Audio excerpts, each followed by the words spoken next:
How's it going, everyone? So we're in the middle of doing a bunch of tune-ups, and I've run out of parts, so we are going to work on this. Now, the likelihood of this video turning out well is pretty slim,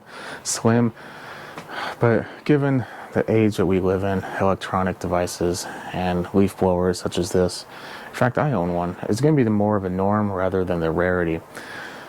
Do you have this problem? Let's see if it works. It spools up and then stops. So I'm thinking a couple things. The batteries, I've charged the batteries, but they appear to be fine. We're going to check the voltage though, and then I'm going to see if there's maybe some type of safety switch, maybe somewhere towards the engine side, or maybe the engine's back here. I'm assuming it's somewhere over here, but maybe I'm wrong. Maybe the motor is bad, things like that.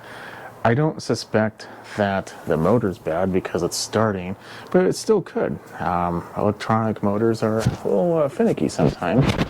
I kind of feel like it's a board issue. Maybe a capacitor is going bad or something. I don't really know. Which brings me to the next final part.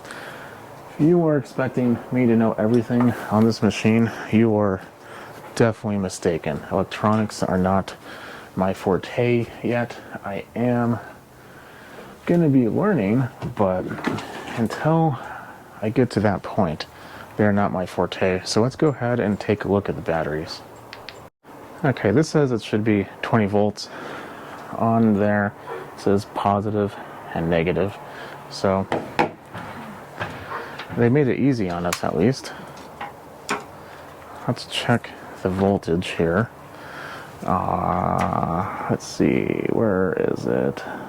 Of course, everything's all tangled. Me and cables don't get along very easily.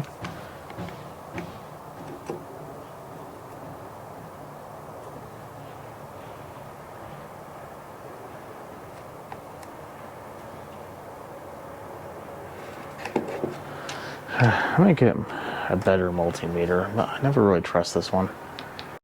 Okay, now that we have a decent multimeter now, let's try this again, shall we? 20.3. I've always had problems with the other one. No matter what you do.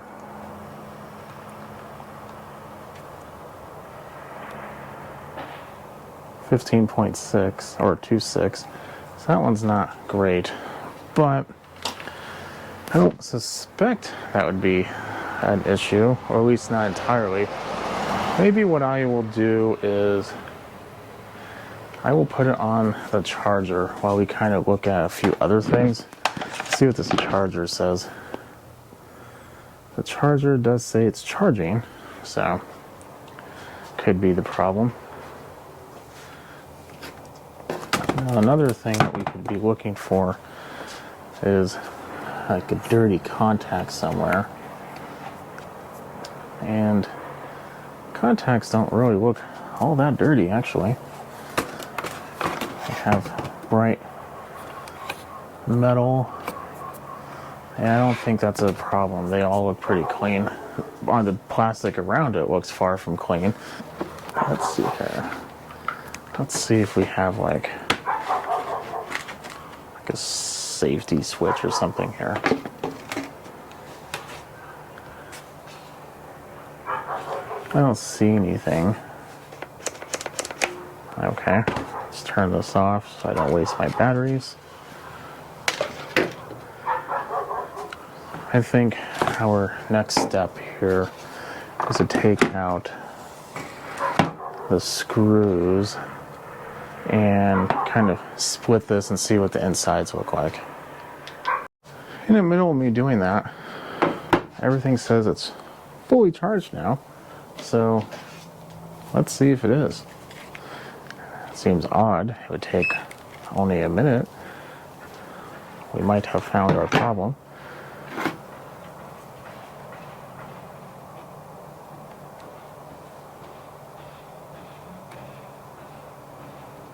It's just not touching. Still a 15.8. It's slowly going down. We might have found our problem in the battery. Before I continue on that, I'm going to see if I have another battery that could work. I don't think so, but let me double check. So what do we find? So online, I can buy one. It's going to be a little long. I believe Hypertough is actually sold at Walmart. There is a Walmart that's very close to my house, maybe at 10 minutes. So I very well might just go and buy one. It says it's $22. And I mean, worst case scenario, at least there's a new battery. While I'm there, I might just see how much the whole machine is, because if it's, $60, there's really not a point. Might as well just spend $40 more to get a brand new machine. But let me take a look. Well, it really just kind of grinds my gears about batteries. I get it, they need to make their own and yada yada yada. But this is a DeWalt battery. Same 20 volt, 2 amp hours, all that stuff. Completely different. And I'm like, well, DeWalt is a very reputable company, and Hypertough is, well, I'll make your own, let you come up with your own decisions on that. But this is a Black & Decker. It's probably pretty much similar. Granted, this one actually looks a lot more similar to the DeWalt. In fact, I'm pretty sure Black & Decker was making DeWalt stuff for a while back, or maybe it's the other way around. I don't remember. But yet again, exactly not going to work. So I did look up on the website how much it would be to just replace the whole leaf blower, and the leaf blower itself is going to be about $110. So if a $22 battery can fix our problem, it's going to be worth it. Problem being is if it doesn't fix it, then we're still going down a different avenue, and who knows. So I would suspect it's not a motor problem, but maybe a board problem or the battery, which we're going to be looking at replacing anyway. So I'm going to look up and see in general how much a board is, and if it is well outside the scope of repair costs, then we're just not going to bother. Now let me explain my theory behind that. Batteries you can test. Motors, you have plenty of ways of testing.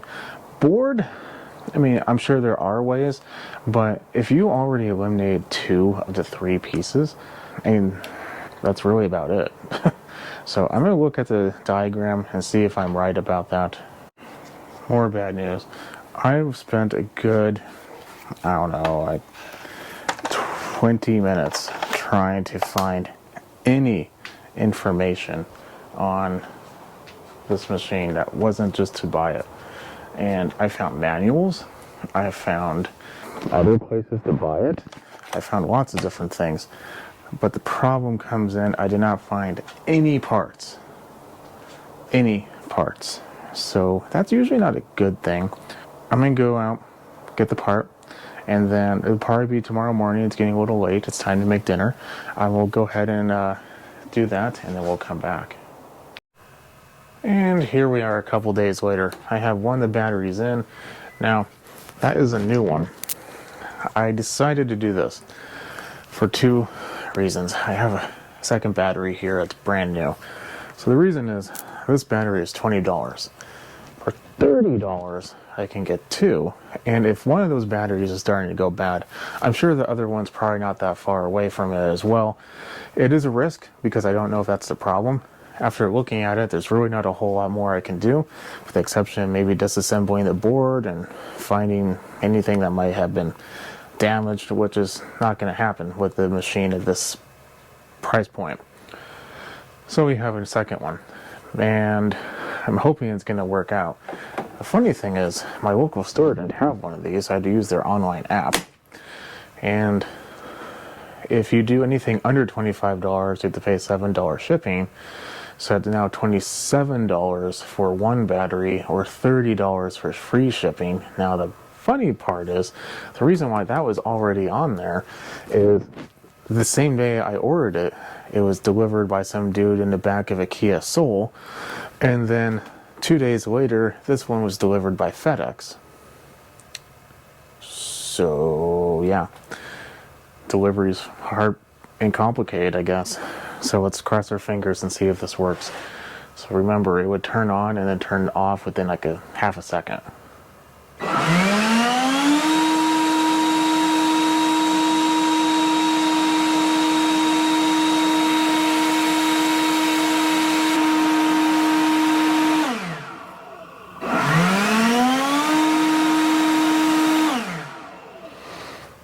And now it seems fine.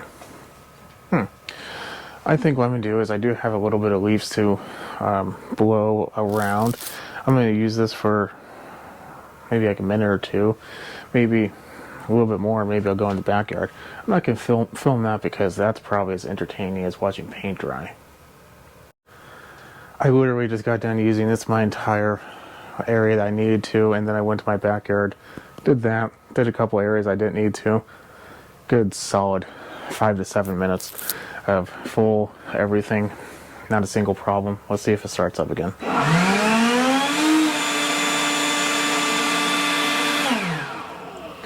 Still appears I have no problem, but we are good to go. So I'm gonna maybe do this for another day or so just to make sure if anything happens I bring it back.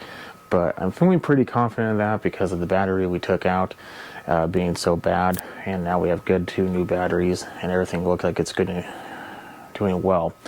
So if you're having this problem with these, especially this type, a Hyper Tough 40 volt, check the batteries. And to be honest, if you see nothing wrong with the batteries, I wouldn't even bother looking forward any further. These machines are cheap. Buy a new one. It's not worth it to really try to take it apart and repair, because unless I'm just unable to find it, the parts are pretty much nil to begin with, unless you have like a used one on Facebook Marketplace or something that the case is broken or whatnot. Even then, that's pretty much a risk in of itself. So I'm going to leave you at that. Follow me on Instagram at SmallAngel101. If you like what you see, keep watching and definitely subscribe. If this helped you out, put a thumbs up. That definitely helps me out. I'll catch you in the next video. You have a good night.